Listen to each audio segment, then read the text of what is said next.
আসসালামু আলাইকুম। আজকে আম্মু ভর্তা বানাবে, ৩ রকমের ভর্তা, কচুরশুঁড়ি এবং আলু, এবং শেষ যে ভর্তাটা সেটা হচ্ছে ডাল ভর্তা। তো আম্মু এখানে কচু আর আলু প্রেসার কুকার সিদ্ধ দিয়ে দিচ্ছে। প্রেসার কুকার সিদ্ধ দিলে কী হয়, খুব তাড়াতাড়ি সিদ্ধ হয়ে যায়। এরপর আম্মু আলু এবং কচুরশুঁড়ি নামিয়ে খুব ভালো মতো ছিলে নিছে। ছিলে এটাকে সাইডে রেখে আম্মু একটা তাওয়ার মধ্যে পেঁয়াজ আর রসুন ভেজে নিছে। ভেজে নেওয়ার পর এখানে শুকনো মরিচগুলো খুব ভালো মতো ভেজে নিছে। এরপর এগুলো সব নামিয়ে নিছে আম্মু।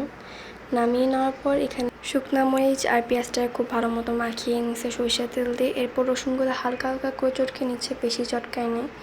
এরপর আমি এখানে কচুরশুঁড়ি আর আলুটাকে আলাদা করে নিছে এবং আলুটাকে খুব ভালো মতো মাখিয়ে নিচ্ছে আগে থেকে যে মরিচ আর পেঁয়াজ ভর্তাটা ছিল।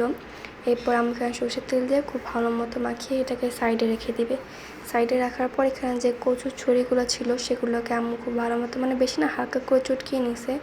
এরপর যেই রসুন দিয়ে চটকিয়ে রাখা যে মরিচ ভর্তা ছিল আম্মু সেটা দিয়ে সরষের তেল দিয়ে খুব ভালো মতো মাখিয়ে এটাকেও সাইডে রেখে দিছে।